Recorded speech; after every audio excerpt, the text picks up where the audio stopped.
Assalamualaikum warahmatullahi wabarakatuh. Pada mata kuliah pengantar ekonomi makro malam hari ini, materi yang akan kita bahas selanjutnya adalah perekonomian tiga sektor.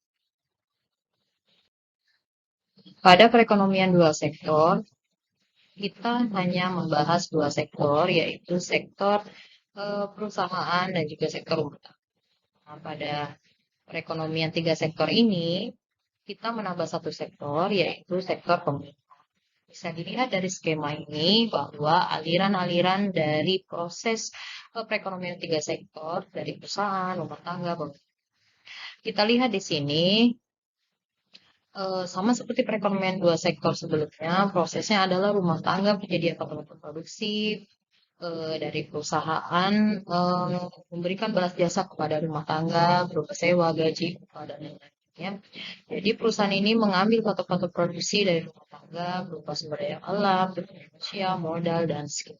Perusahaan memberikan balas jasa kepada rumah tangga dalam bentuk sewa, gaji, upah, bunga, dan laba. Ya, oke. Dari pemanfaatan patok-patok produksi ini tadi, perusahaan mengelola dan memproduksi dari hasil produksinya dalam bentuk barang dan jasa. Lihat di tanda panel 3 ini ya. Perusahaan menghasilkan barang dan jasa hasil produksi, barang dan jasa hasil produksi disalurkan kembali ke rumah tangga. Lalu kita lihat dari tanda panah yang 4, rumah tangga melakukan pembelian hasil penjualan produk, barang dan jasa untuk konsumsi ke perusahaan. Nah, hasil dari sisa, jadi rumah tangga ini kan dia per kepala itu mereka punya pendapatan bisa per bulan, bisa per minggu, bisa per kali ya. Kalian lihat skema yang 5, rumah tangga ini jika mereka mempunyai sisa dari pendapatannya, maka disimpan dalam bentuk tabungan ke lembaga keuangan. Lembaga keuangan di sini bisa perbankan dan lain-lain ya. Ketika uang itu sudah disimpan di lembaga keuangan, maka uang kita itu tidak hanya berdiam saja, tetapi disalurkan kembali ke penanaman modal. Makanya di sini ada pinjaman oleh kreditur ya. Penanaman modal bagi kreditur itu uangnya diinvestasikan kembali ke perusahaan. Nah, fungsi pemerintahnya di mana di sini? Fungsi pemerintah ini. Pemerintah di sini fungsinya dalam hal pengeluaran pemerintah dalam bentuk pajak ya. Dalam bentuk pajak. Jadi perusahaan itu ketika mereka melakukan kegiatan, ada yang namanya pajak usaha, dan juga rumah tangga ada yang namanya pajak individu. Jadi alirannya tetap ke perusahaan semua. Jadi pemerintah itu income-nya didapat dari penerimaan pajak yang diberlakukan pada wajib pajak dari perusahaan maupun dari rumah tangga. Ya. Selanjutnya, ini adalah aliran pendapatan dan syarat keseimbangan. Aliran pendapatan yang pertama yaitu aliran pembayaran pajak yang merupakan sumber pendapatan bagi pemerintah. Aliran dari sektor pemerintah ke sektor perusahaan, aliran pendapatan dari sektor pemerintah ke sektor rumah tangga. Pembayaran pemerintah sebagai pengguna patok produksi yang dimiliki rumah tangga. Ya, patok produksi tadi berupa sumber daya alam, sumber daya manusia, modal, skill, mesin, dan nah, dalam perekonomian tiga sektor ini, I dan G. I itu adalah investasi, G ini adalah government atau pengeluaran pemerintah, disebut dengan suntikan. S dan T, S ini adalah saving dan T ini adalah tax atau pajak, disebut dengan bocor. Maka didapatlah di sini untuk mencapai equilibrium berlaku Y sama dengan C plus I plus G dan I plus G sama dengan S plus T. Y di sini adalah pendapatan nasional, C adalah konsumsi, I adalah investasi, dan G adalah pengeluaran pemerintah. Dan I plus G investasi ditambah government pengeluaran pemerintah sama dengan saving ditambah pajak ya. Jadi kalau kita nanti ada soal perhitungan, kita bisa memakai rumus yang ini, bisa memakai rumus yang ini. Nilainya harus sama antara kita memakai rumus yang ini ataupun rumus yang ini. Berikutnya adalah kebijakan fiskal dalam perekonomian. Volume transaksi yang dilakukan pemerintah, kebanyakan negara cenderung untuk meningkatkan lebih cepat daripada kenaikan pendapatan nasionalnya. Kebijakan fiskal merupakan tindakan yang diambil pemerintah dalam bidang anggaran belanja. Anggaran pendapatan dan belanja negara terdiri dari penerimaan dari pungutan pajak dan pengeluaran berupa government expenditure dan government transfer. Ya. Jadi kebijakan fiskal itu lebih mengarah kepada bagaimana pemerintah itu mengendalikan anggaran pendapatan belanja negaranya dalam bentuk pajak, dalam bentuk penerimaan dan pungutan pajak. Nih, pengeluaran konsumsi pemerintah meliputi semua pengeluaran pemerintah secara langsung menerima belanja jasanya. Contohnya pembayaran gaji pegawai negeri sipil, pembelian barang dan jasa yang dilakukan pemerintah. Berikutnya transfer pemerintah.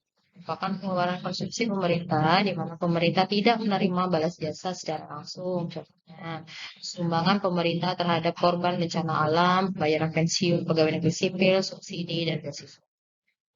Jenis-jenis pajak. Pajak itu ada dua, yaitu pajak langsung dan pajak tidak langsung. Kalau pajak langsung itu pungutan pemerintah secara langsung dikumpulkan dari para wajib pajak. Kalau pajak tidak langsung itu pajak yang bebannya boleh dipindahkan kepada pihak lain seperti pajak impor. Betul-betul pajak pendapatan, ada pajak regresi. Pajak regresif ini adalah pajak yang persentase pungutan menurun apabila pendapatan yang dikenakan pajak menjadi bertambah tinggi. Yang kedua, pajak proporsional, yaitu pungutan pajak yang tetap besarnya pada berbagai tingkat pendapatan. Contohnya pajak pendapatan 10%. Ya, pajak yang biasanya kita bayarkan ketika kita mendapatkan gaji kan biasanya ada potongan pajak di situ. Berikutnya pajak progresif. Pungutan pajak dengan persentase bertambah apabila pendapatan semakin meningkat. Jadi misalnya gaji kalian itu 25 juta, pajak yang ditetapkan itu 5%. Nah, jika pendapatan misalnya naik lagi nih pendapatan kalian menjadi 100 juta, pajak yang ditetapkan itu bisa 20% atau 25%. Jadi tergantung berapa besar pendapatan yang kita peroleh setiap tahunnya gitu ya, tiap bulannya.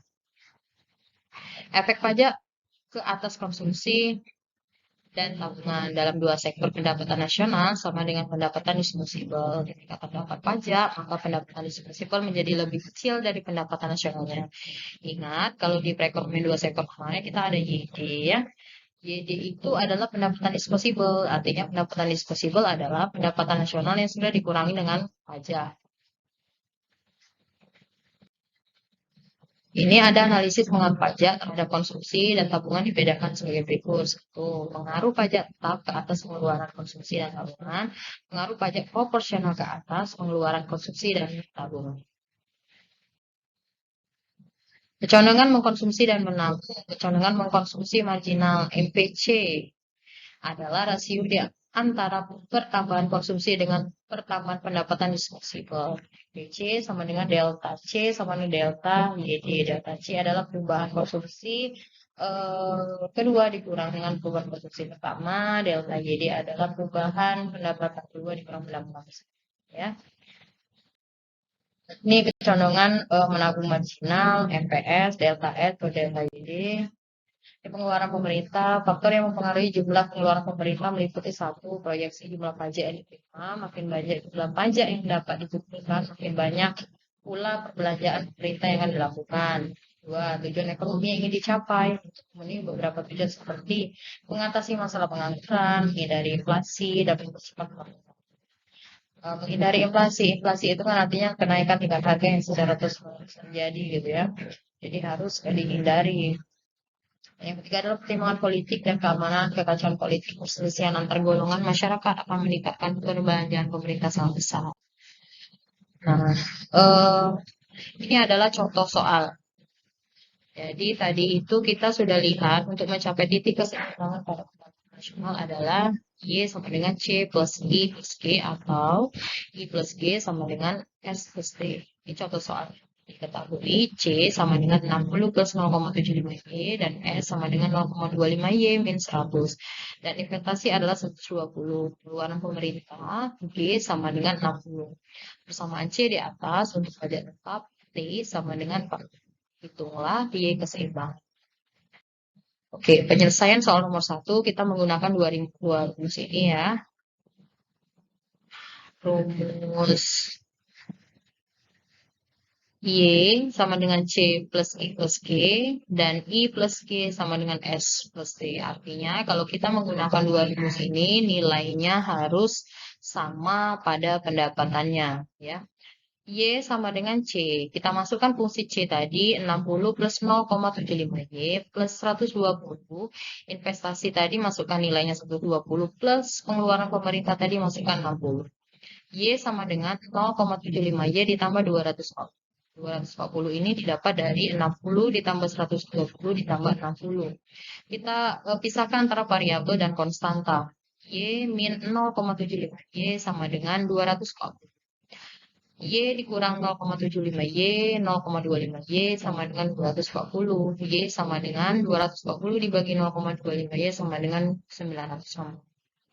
I plus G sama dengan S plus T. I investasi tadi diketahui 120 ditambah pengeluaran pemerintah 60 sama dengan S. S ini adalah fungsi saving yang sudah diketahui tadi 0,25Y dikurang 100 ditambah 40. 40 adalah pajak telah ditetapkan pajak tetap ya. 180 didapat dari 120 plus 60 sama dengan 0,25Y min 60. Min 60 didapat dari min 100 plus 40. Y sama dengan 960. Ada contoh soal kedua, yaitu diketahui C sama dengan 90 plus 0,6Y dan S sama dengan 0,2Y min 90. Investasi adalah 150 dan pengeluaran pemerintah 240. Pajak proporsional T sama dengan 0,2Y. Ditanya, hitunglah keseimbangannya. Sama seperti tadi, kita menggunakan dua rumus ini, ya, dan nilainya harus sama. Y sama dengan 90 plus 0,6Y, kita masukkan fungsi C-nya, ditambah fungsi investasinya 150, ditambah 240. Y sama dengan 0,6Y ditambah 480. Dapat dari 90 ditambah 150 ditambah 240. Kita pisahkan variabel dan konstanta. Y min 0,6Y sama dengan 480. Y sama dengan 1200. I plus G sama dengan S plus T sama tadi cara mencarinya ya. Oke, itu adalah contoh soalnya. Tugas kalian adalah dari contoh soal tersebut, silakan mengerjakan tugas berikut. Yang pertama, pada perekonomian dua sektor, diketahui fungsi konsumsi C sama dengan 400 plus 0,7Y dan investasi adalah 600. Tentukan pendapatan nasional pada keseimbangan. Ini perekonomian dua sektor, cari dulu fungsi keseimbangannya.